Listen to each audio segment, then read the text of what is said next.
KDCC bank director మేటపల్లి Ratnakar Rao స్వచ్ఛందంగా తన పదవులకు వైసీపీ పార్టీకి రాజీనామా చేశారు. గడిచిన 5 సంవత్సరాల్లో వైసీపీ ప్రభుత్వ హయాంలో అనేక అవమానాలు భరించానని ఆయన ఆవేదన వ్యక్తం చేశారు.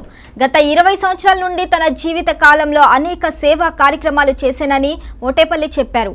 ఈ రాజకీయాల వలన సొంత బంధువులను కూడా దూరం చేసుకున్నానని తెలిపారు.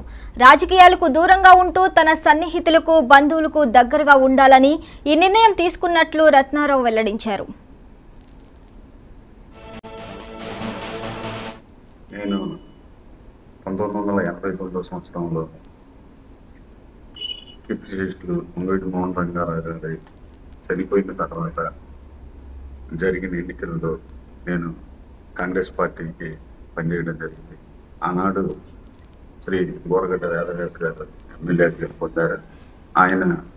ఆయన అడుగుజాడలో నడుస్తూ ఆయన దగ్గరే ప్రయాణం చేస్తూ 2009 వరకు కూడా రాజకీయాల్లోనే ఉంటూ కార్యకర్తగా తిరుగుతూ 2009 సంవత్సరంలో ఆయన పిఆర్పి పార్టీలోకి వెళ్తాం.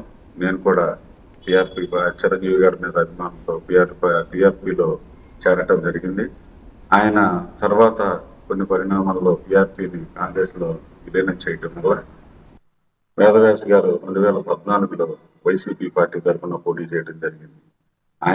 ఆయన బాటలోనే పయనించడం జరిగింది. ఆయన ఓటమి చెందినాక 2019లో జోగి రమేష్ గారు ఇక్కడ